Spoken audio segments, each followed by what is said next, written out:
Good morning, paddocks. Hope you're all okay.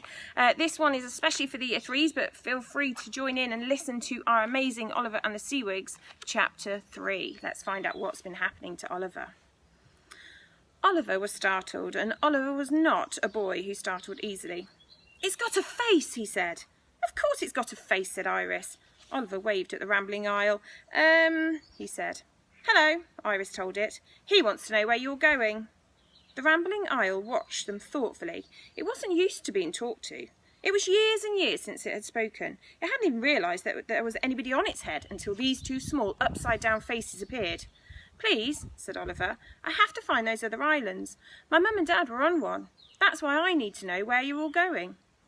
The rambling isle opened its cave of a mouth. It cleared its throat with a crumbly, rumbly like masses of rock shearing and shifting deep in the earth. "They are all going to the hallowed shallows," it said, "for the night of the Seawigs."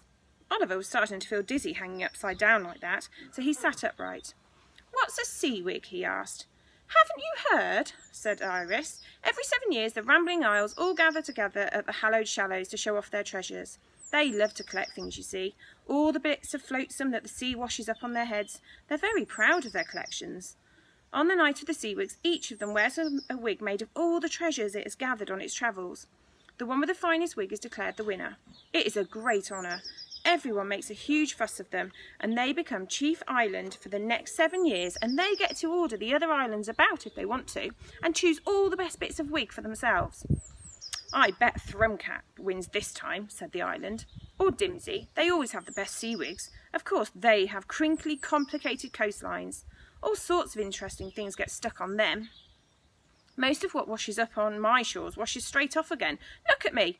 All I have to show for my wanderings are a few bits of old rope and a stupid bird's nest." Oliver tried to think of something encouraging he could say that would cheer up the poor island, but it was true. Its wig was a mess. Its summit was mostly bold rock with those tussocks of grassy hair sprouting here and there, and rather a lot of albatross poo, now that Oliver came to look critically at it. "Who are you talking to?" asked Mr. Culpepper, stalking importantly down the beach. "And whose nest is he calling stupid?" "I don't even know whether I can be bothered making the journey," the island went on in its deep and mournful voice. "You can't imagine the wonderful Seawigs which will be on display at the hallowed shallows. And there I'll be, with my bit of rope and my bird's nest. The others will laugh at me. Perhaps I'll just give it a miss this time." "No," said Oliver. He hung over the beach edge again. "You must go, or at least tell me how to get there so I can find Mum and Dad." "Oh, it's not a place you could get to," said Iris airily. "Not on your own." She hung upside down beside him with her wet hair dangling. "The hallowed shallows aren't that sort of place at all. They are the place where all the old things of the sea went to live once people in your world stopped believing in them. Actually, they're where I live too. Only I came out to find that optician and I couldn't, and now I can't find my way home either." She blinked short-sightedly. Oliver thought he saw tears beginning to gather in her eyes. He fetched the oily length of nylon rope he'd noticed on the tide line yesterday. He tied one end firmly, found a rock, and then lowered himself down in front of the island's face. "Did you hear that?" he said. "We both need to go to the hallowed shallows. Please say you'll take us there." "Oh, I don't know," said the island glumly. Oliver frowned, swaying in front of those huge eyes like a hypnotist's watch. "Look, do you have a name?" he asked. "Me?" said the island dolefully. "A name? No. Some of the bigger rambling isles have been mistaken for real islands by sailors and explorers who gave them the most splendid names, but no one ever noticed me." "Not at all," said Iris. "Well, someone put a sign upon me once when I went to sleep for a few years, near the mouth of the river. It says 'Danger, Submerged Rocks.' But it fell off anyway. I can't go round calling myself 'Danger, Submerged Rocks,' can I?"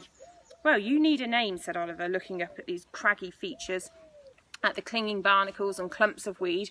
"I'm going to call you Cliff." "Cliff?" said the island, trying it out. He sounded pleased. "Cliff." "Now listen, Cliff," said Oliver. "How long is it till the Seawigs contest?" "We gather at the shallows tomorrow night," said Cliff. Iris nodded. "That's right. All my mermaid friends are going. They're going to perch on rocks and sing. It's completely lame." "Well then, Cliff," said Oliver, "you've got all of today and tomorrow to gather some really brilliant things to decorate your Seawig. We'll help." "Will you?" sniffed the poor island, looking hopefully at him. "Will we?" asked Iris. course we will, said Oliver. Let's think. What would be the best thing you could possibly have on your wig? You've already got me, said Iris, and the inflatable dinghy. He's got an albatross too, said Iris. It can stand on the top and spread its wings or something. Excuse me, said Mr. Culpepper, coming to peer over the edge beside her. I am a particularly fine specimen. I am not some funfair attraction. Spread its wings, indeed, he sniffed loudly. It seems to me that this island has gone to the dogs. It used to be such a nice, quiet place. Now I can hardly move for boys and mermaids. I don't like the sound of this Seawigs affair at all. It sounds like a lot of noise and bother to me. Oh, don't listen to him, Oliver told the island. Just think, what are the most wonderful things that an island could wear? Well, there's always shipwrecks, said Cliff. Shipwrecks are very stylish. The dinghy is a sort of wreck, Oliver pointed out. It's just stranded, said Cliff sadly. And that's not the same thing at all. He's right, said Iris dreamily, draping her tail in a rock pool. What he needs is a really spectacular wreck. What about the water mole? Oliver frowned.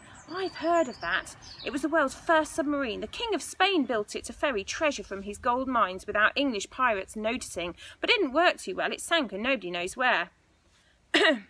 Iris coughed and pointed modestly to herself. You mean you know where we could find it?